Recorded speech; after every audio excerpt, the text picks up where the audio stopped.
இன்றைக்கி நம்ம இந்த வீடியோவில் பால் கொழுக்கட்டை எப்படி பண்ணுறதுன்னு பார்க்க போகிறோம். இந்த பால் கொழுக்கட்டை பண்ணுறதுக்கு நான் இன்ஸ்டண்ட்டாக கடையில் வாங்கின கொழுக்கட்டை மாவு யூஸ் பண்ணியிருக்கேன். நீங்கள் பச்சரிசி மாவு கூட யூஸ் பண்ணிக்கலாம். ஒரு கடாயை சூடு பண்ணிவிட்டு இதில் 1 கப் கொழுக்கட்டை மாவை ஆட் பண்ணிக்கணும். அதை ஃபஸ்ட்டே நல்லா வறுத்து எடுத்துக்கணும். கண்டிப்பாக மாவை ஒரு முறை இந்த மாதிரி பேனில் ஃப்ரை பண்ணி எடுத்தால் தான் நல்லா வரும்.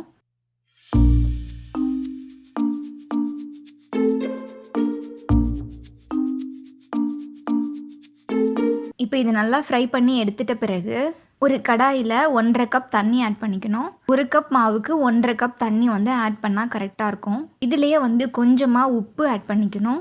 1 டீஸ்பூன் நெய் இதுலேயே ஆட் பண்ணிக்கணும். ஆட் பண்ணிவிட்டு நல்லா தண்ணி சூடாகி வரும் பொழுது அதுலேயே கொஞ்சமாக ஏலக்காய் பொடியும் ஆட் பண்ணிக்கணும். ஏலக்காய் பொடி தான் ஆட் பண்ணணும் அப்படின்னு கிடையாது, நீங்கள் ஏலக்காயை கூட உடச்சி விட்டு இதில் போட்டுக்கலாம். இப்போ தண்ணி நல்லா சூடாகி வரும்போது நம்ம ஆல்ரெடியே வறுத்து வச்சுருந்த மாவை இதில் ஆட் பண்ணி நல்லா மிக்ஸ் பண்ணிக்கணும். கட்டி சேர்ந்து வரும், பயப்பட தேவையில்லை, நல்லா மிக்ஸ் பண்ணிக்கணும்.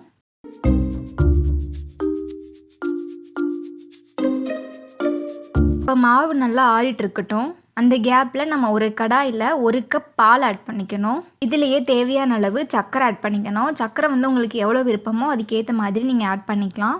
இதுலேயே ஏலக்காய் பொடி ஆட் பண்ணிக்கணும். நம்ம ஆல்ரெடியே மாவுலேயும் ஏலக்காய் பொடி ஆட் பண்ணியிருக்கோம், இதுலேயும் ஆட் பண்ணாலுமே பரவாயில்ல. இப்போ பால் நல்லா சூடான பிறகு இதுலேயே 1 கப் தேங்காய் பால் ஆட் பண்ணிக்கணும். ஆட் பண்ணிவிட்டு நல்லா மிக்ஸ் பண்ணி விட்டுறணும்.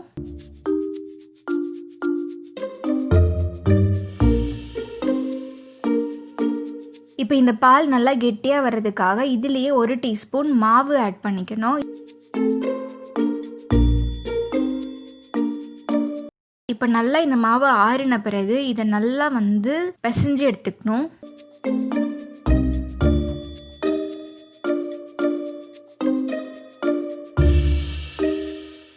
நல்லா பிசைஞ்சு எடுத்துட்ட பிறகு இந்த மாதிரி சின்ன சின்ன ரவுண்டாக பண்ணி எடுத்துக்கணும்.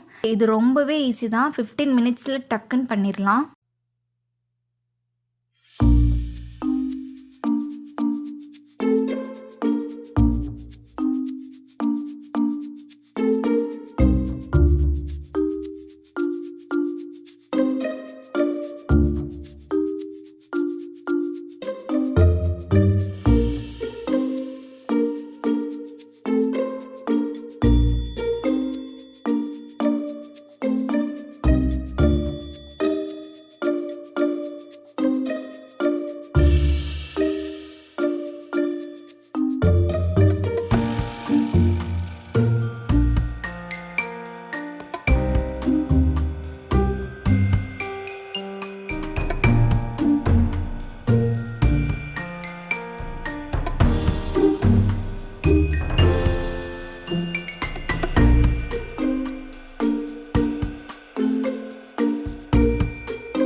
இப்போ சின்ன சின்ன ரவுண்டு நம்ம பிடிச்சி வச்சுக்கணும். இந்த மாதிரி ரொம்ப பெரிய பெரிய ரவுண்டு போட தேவையில்லை.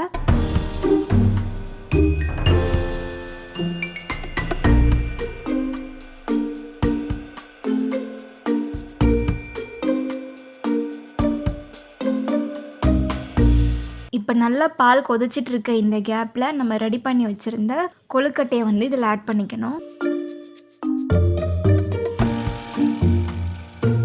ஆட் பண்ணின பிறகு இதை நல்லா ஒரு 10 நிமிஷம் நல்லா வேக விட்டுருங்க. நல்லாவே வெந்து வந்துடும்.